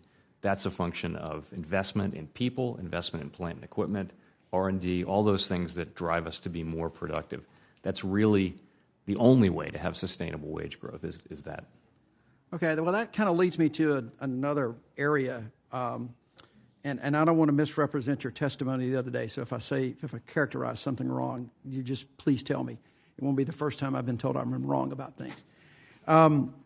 But I think you said on Tuesday, to some extent, that limiting immigration could limit our productivity growth in the coming years. Chairman Yellen, your predecessor, also told this committee in the past that limits on immigration could limit GDP growth. And so without putting you on the spot to try to get you to wade into very specific hot-button issues that we've got here, can you talk a little bit about why immigration may boost productivity and GDP growth? So to go back to what I was saying, you can think of growth being a function of growth in the labor force plus productivity. Those are really the only two ways the economy can grow, is more hours worked and more output per hour. Now, if you look at our labor force growth, it used to be 2.5%, 25 years ago, 30 years ago. Now it's about 0.5% as the population ages, and some part of that 0.5% is immigration. So I think those of you who have the decision rights around immigration, this is a factor that you ought to consider. It doesn't directly affect productivity, but it affects potential growth through labor force. All right. And I don't know if this would be an appropriate question, but is our current immigration policy in any way contributing to the lack of wage growth as you see it today? Immigration is one of those issues that we don't really have authority over, and I can speak to it as it relates to things like potential growth, but I'm loath to get into current policy and things like that. I think I'll follow my predecessors in sticking to our knitting on that. All right, I kind of thought that would be the answer, but I was going to ask anyway.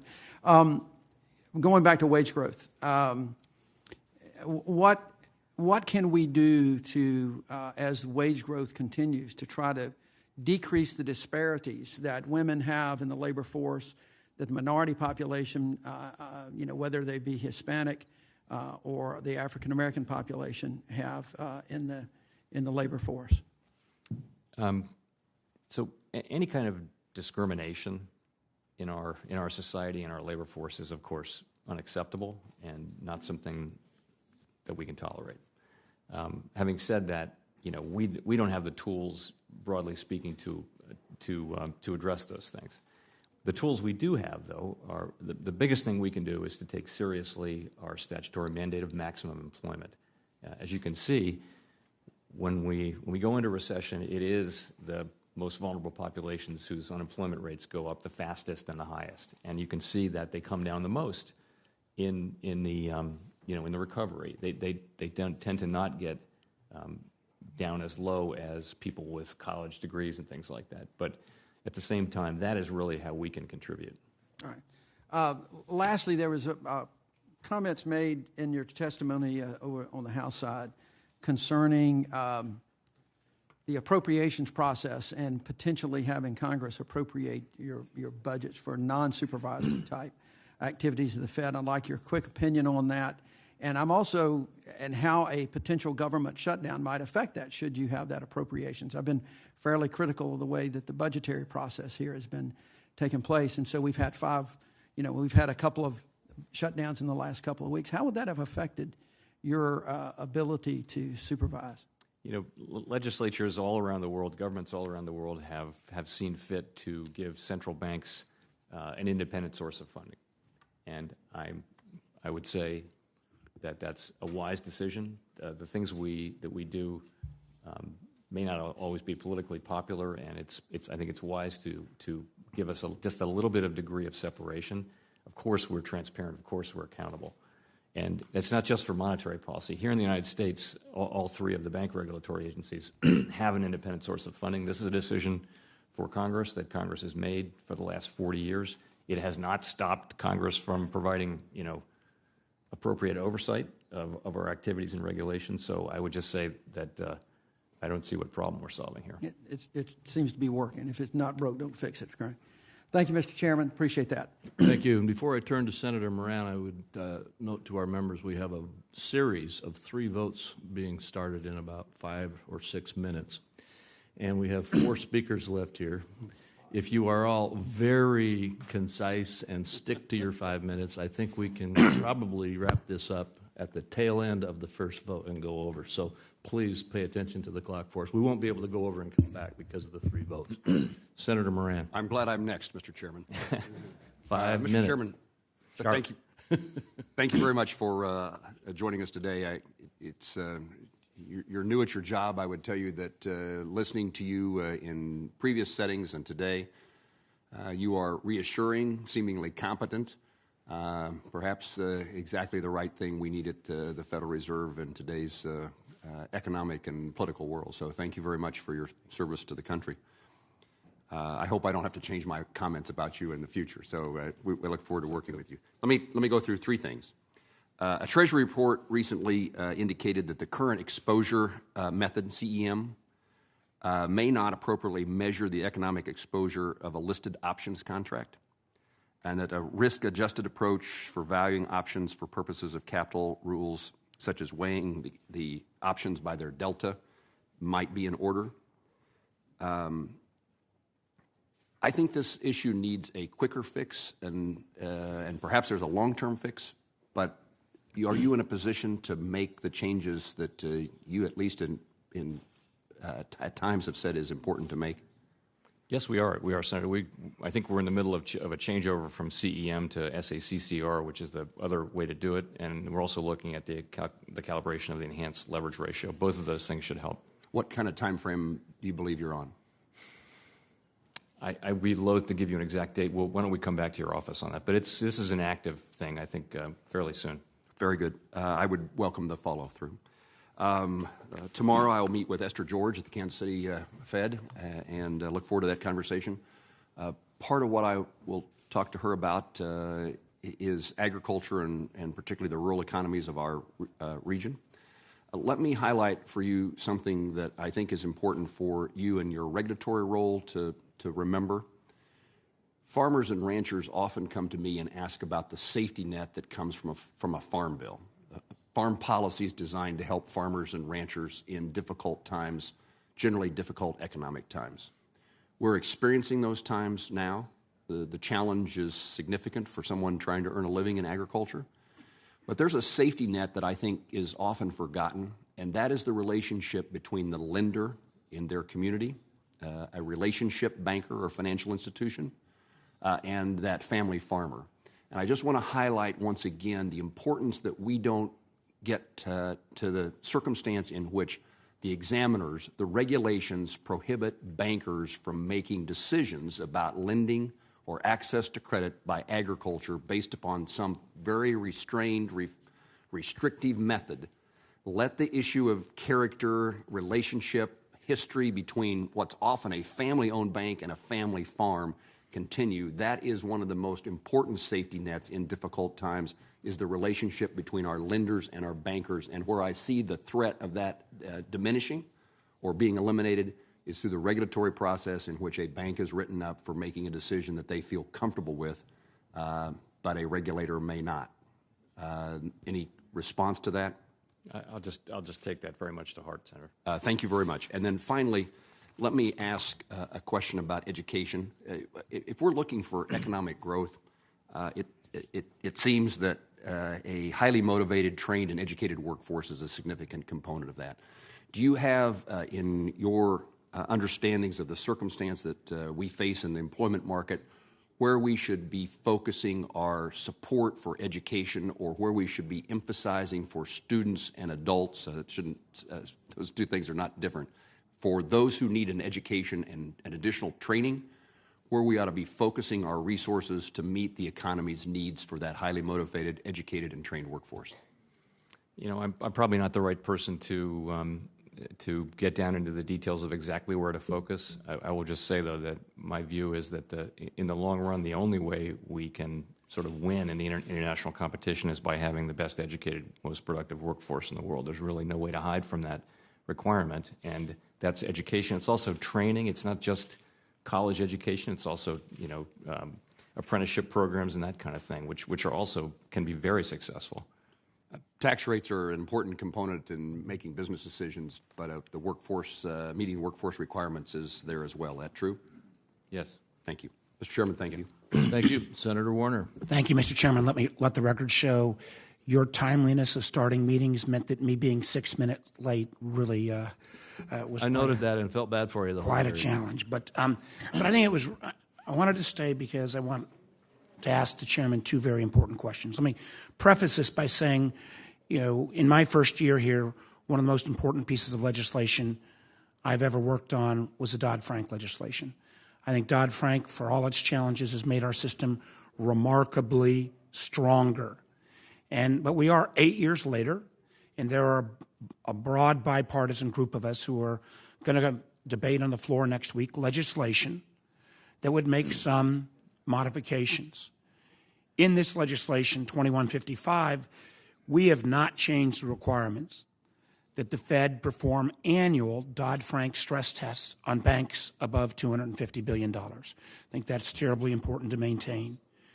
We do give the Fed, after an appropriate period to do a rulemaking, the ability to look at those banks between $100 and $250 billion, and this is very important, to continue to undergo stress tests on a periodic basis. My view is that stress testing is the most important prudential standard, and that frequent stress tests are some of the best tools we have to prevent another financial crisis.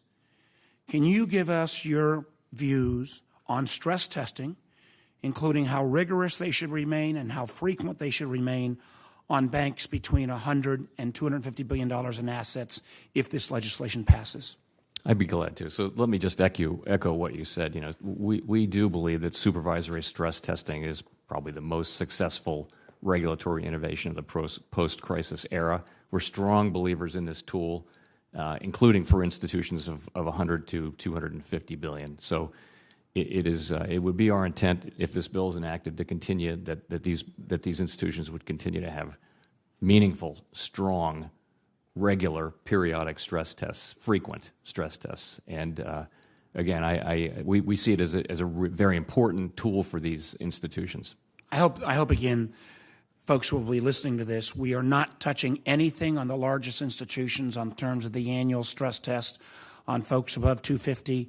And as the chairman of the Fed has indicated, even amongst those banks between 100 and 250, we're still going to have frequent periodic stress tests that are still going to be strong. And the legislation lays out in some detail some of the requirements that we would have in those stress tests. My last question is this. In terms of overall enhanced prudential standards, we do move in this legislation from $50 billion to $100 billion. But we give you then, in the group of institutions between 100 and 250 billion, an 18-month period to essentially tailor those standards more appropriately. And as you've indicated, we already have an institution below $250 billion that still qualifies as a SIFI. So I would just like, again, for the record, for folks who are watching and who will watch the debate next week, that you will take this responsibility of this 18-month rulemaking and do a thorough examination of the banks that fall in that category, and those that are claiming that somehow all enhanced prudential regulations of banks that fall into that category are going to suddenly magically disappear, sure as heck is not the intent of this individual in terms of that legislation, and I hope is not the intent of the Fed. What I see us doing is creating a framework. We'll be looking at all the institutions that are in that area and all the risks that might arise in banks between 250 and 100, and we'll create a framework for assessing where systemic risk might be, where there might be regional risks, and we'll look at everything. And that framework will then be in place in 18 months. And if there are institutions that are currently in that population or that over time become systemically risky or even risky to themselves, the way the legislation gives us a lot of flexibility to do that, then we'll have that in place. And as you pointed out, we haven't been shy about finding systemic risk under 250. We're perfectly happy to do that. So we'll feel comfortable doing this job, I believe. Listen, I look forward to a fair and spirited debate next week. A lot of members have different views, but I think it's very, very important when people go about talking about doing away with stress tests or eliminating any kind of enhanced prudential regulations. That is not our intent. There may be some tailoring that goes on in this new category, but particularly for the larger institutions, status quo is going to remain. Thank you, Mr. Chairman. Thank you. And Senator Heitkamp is next. I'll let our senators know we're 5 minutes on our way to the vote, so we've got to really go. Senator Heitkamp. Thank you. I just want to follow up a little bit on HMDA and clarify what I wasn't able to attend because I had other hearings, but what I understand has been discussed is a clarification from you that nothing in this bill that will be debated next week undermines the Fed's ability to enforce fair lending laws. Is that correct, Mr. Chairman? That's generally right. This is really CFPB really writes these rules, and you should seek comment from them if you like. I think that, but you would acknowledge that our bill preserves the traditional HMDA data collection on race. It does, yes. Yes. So while the bill doesn't undermine fair lending, it does meaningfully reduce substantial costs imposed on small lenders from HMDA data collections. I think this is the motivation. These costs can reach into the hundreds of thousands of dollars per year. One small institution estimates that the cost of HMDA quality assurance for their bank equals approximately $400,000 per year and involves 5 associates. So when it comes to regulation, we have to look at the benefits and the costs. And one of the things that I think I just want to impress on people is that when you don't respond to these kinds of concerns, legitimate concerns from small lenders, there's a resentment to the overall policy. That may, we tend to throw the baby out with the bathwater because of the level of frustration. Wouldn't you agree that we could, in fact, reduce costs to small lenders and still maintain the protections provided by HMDA? Yes, I do agree.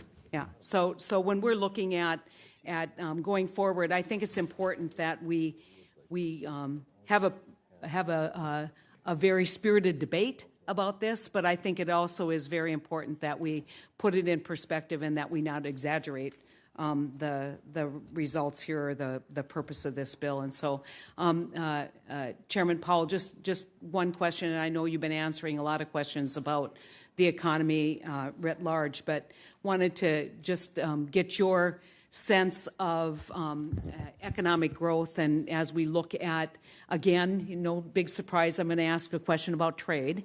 I know you guys don't always like answering those questions, but it seems to me that we're now looking at a potential of tariffs being imposed on aluminum and steel, for which there will be retaliation. We have, in fact, retreated somewhat from the commitments on NAFTA, and we no longer have a pathway into TPP. How concerned are you about the impacts of this trade policy of this administration on our opportunity for economic growth long term? So I wouldn't comment directly on the administration's policies, but I will say about trade that I think that the record is clear that over long periods of time for many, many countries, trade is a net positive. It spreads productivity. It forces our companies to compete. It gives businesses and people the ability to buy and sell things in the world market. So overall, the studies all show, and theory would suggest that it's a good thing. But Not all the benefits do not fall equally. There can be communities, there can be individuals who are negatively affected by trade, and we've seen a fair amount of that. I think it's more of that than probably was expected, and I think it's important that we address that as well, so that you can sustain a public support for trade. I think as Chairman Bernanke said, the tariff approach is not the best approach there. The best approach is to deal directly with the people who are affected rather than falling back on tariffs.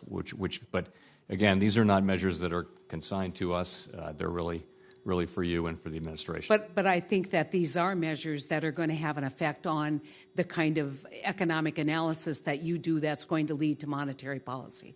I don't think there's any doubt that trade will have a dramatic impact on economic growth, and very, very concerned about making sure that our trade policy is consistent with economic growth, and also very concerned about the speed to which systems today can react to trade policy as opposed to maybe 20, 30 years ago when it was kind of, plodding along. It was okay if the WTO took 10 years.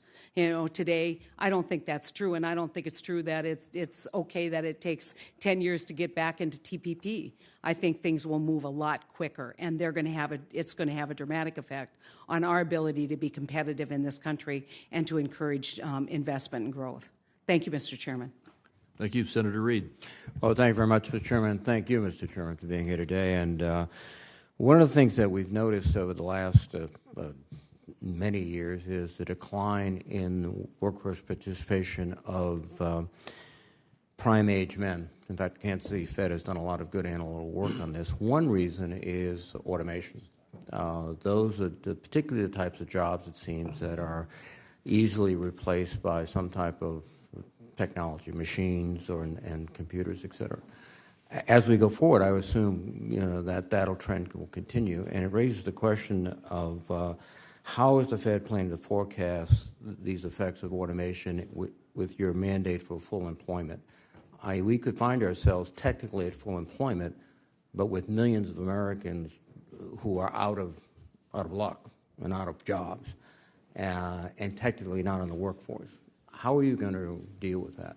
The long history of this is, as I'm sure you know, technology comes in and it can displace people, but ultimately if the people in society have the skills and aptitudes to benefit from technology, then the advent of technology lifts all boats. So for 200 years, really, since the Industrial Revolution, we've faced this problem, and over longer periods of time, it's always been the case that technology lifts all boats in a way.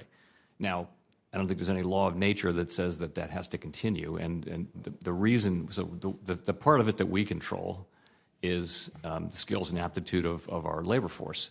To the extent people have the skills and aptitudes to benefit from technology, to operate technology, then they'll benefit from it. And to the extent they don't, it's people with a high school degree and less who have really experienced the worst of this. That's where wages are low, that's where labor force participation is low, all those things. So it's a really easy thing to say and a really hard thing to do, but it comes down to education. Do you think we're doing enough in terms of education, in terms of federal, state, local investment? I mean, we just saw West Virginia shut down for 2 days because their teachers felt they weren't being compensated well enough. And we have a situation, I think, in Oklahoma where they're only going to school 4 days a week because of budget problems. So I agree with you, education is the key. It just, we don't seem to get that message.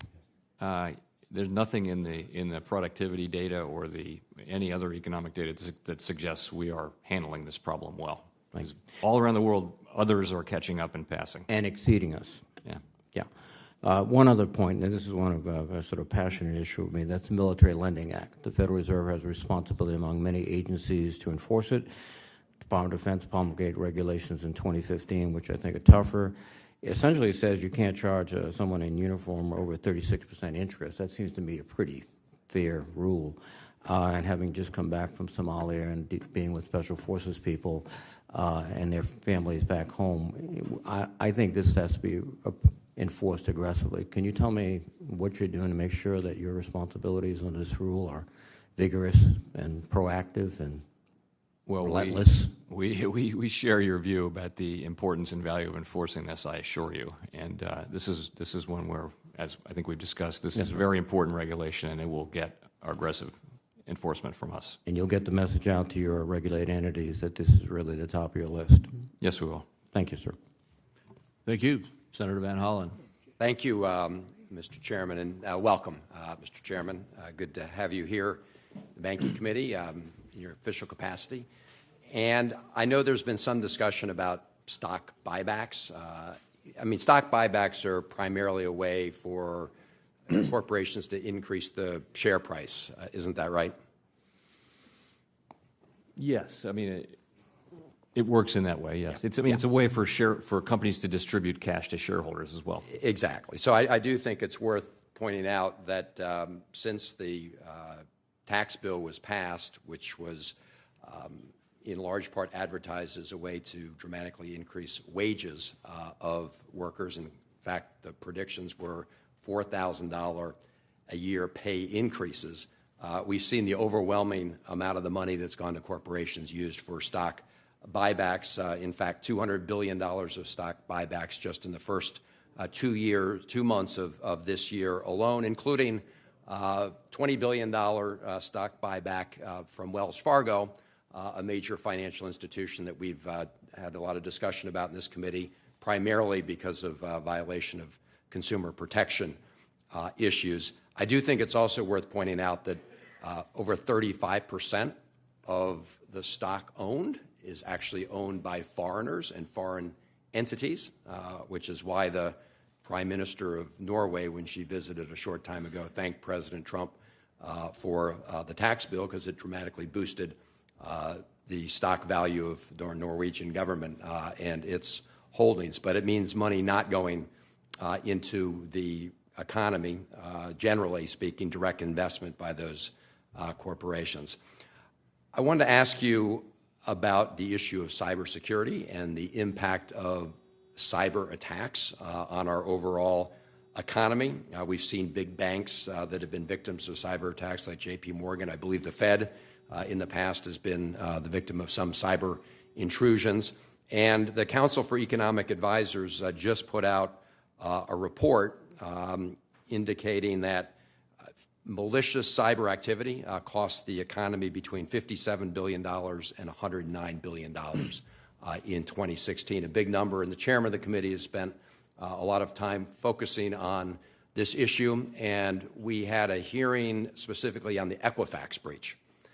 This evening, I'm going to be teaming up with our Maryland State Attorney General, Brian Frosch, to have a forum on consumer protection. 700 people have already signed up for this, and we expect many of them to have been victims of the Equifax breach. My understanding, there's been reporting, first of all, just this morning, that the Equifax found an additional 2.4 million people impacted by the breach. And there was also a February 4th report saying that U.S. consumer protection official puts Equifax probe on ice. And the article says that the CFPB, under the leadership of Mr. Mulvaney, has, quote, rebuffed bank regulators at the Federal Reserve, the FDIC, and the OCC when they offered to help with on-site exams of credit bureaus in connection with the Equifax investigation. Can you confirm whether or not the Consumer Financial Protection Bureau has rebuffed offers by the Fed to help them get to the bottom of the Equifax? No, I can't. I hadn't heard that. If you could get back to us, I mean, this is a publicly reported document. Would you be willing to get back to us and let us confirm or say one way or another? Sure.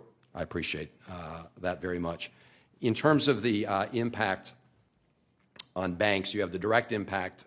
Banks are also impacted when those that have less cyber protections, Target, for example, are hacked. And as a result of that, the banks have to pay the credit card costs directly to consumers. And then they got to go recoup that money from other entities. And so one of the things I've been focused on and the committee's talked about is to try to get the SEC to increase its oversight with respect to cyber attacks, and especially their responsibilities to disclose to the public in a timely manner. And I would just ask you if you could work with us and the other regulators in trying to come up with disclosure requirements that provide the public with adequate notice of these cyber breaches so they can protect themselves from the cost, not just the public, but banks and others as well. I would appreciate that if you could do that. We'll be glad to. Thank you. Thanks. Thank you. And Chairman Powell, Senator Brown has said I will be very brief. Brief. Respecting your time and our getting to the vote. I heard you say a number of times in response to questions there'll be no relaxing of the rules for foreign banks. And I want to I just don't agree with that. A Treasury report last year, the administration made it clear it wanted to lower standards. Secretary Mnuchin testified, sitting where you are right now. In January, they believed the bill would accomplish the goal. Paul Volcker has said it does. Sarah Bloom Raskin said that there will be less regulation of the foreign banks. Antonio Weiss said the same. I had an amendment during the markup on that issue, and it was defeated. Foreign banks lobbied against that amendment. The bill's supporters rejected it. I have three very related questions. I'll ask them three consecutively, and if you don't, either answer them now or get them in writing, if you would, to me. Promises she'll push back against foreign bank lobbyists and Secretary Mnuchin to ensure that no foreign bank with more than $50 billion in U.S. assets will benefit from any deregulation. I would like that promise from you, that you will push back against foreign bank lobbyists and Secretary Mnuchin. I'd like to know what you plan to do when a foreign bank sues the Fed for not treating it equally to a U.S.-based bank that fall in that 50 to 250 category. And I guess my final question, wouldn't it be better to amend this bill to avoid litigation, make sure it does not benefit large foreign banks? So either if you want to respond now, or you can respond in writing soon. Well, why don't we take those under advisement and give you a clear response in writing quickly. Fair enough. Okay, thank you, Mr. Chairman. All right, thank you. And that does conclude the questioning. Again, I want to thank you, Chairman Powell, for being here and for the service you are giving to our country. For senators who wish to submit questions for the record, those questions are due on Thursday, March 8th, and I encourage you, Chairman Powell, if you receive additional questions, to respond to them promptly. I also apologize that because of the pressure we have on the vote, I'm going to have to conclude this hearing and then run to the floor, so I won't be able to visit with you privately or more personally after your testimony, but we will have plenty of opportunities to do so. So with that, the hearing is adjourned. Thank you, Mr. Chairman.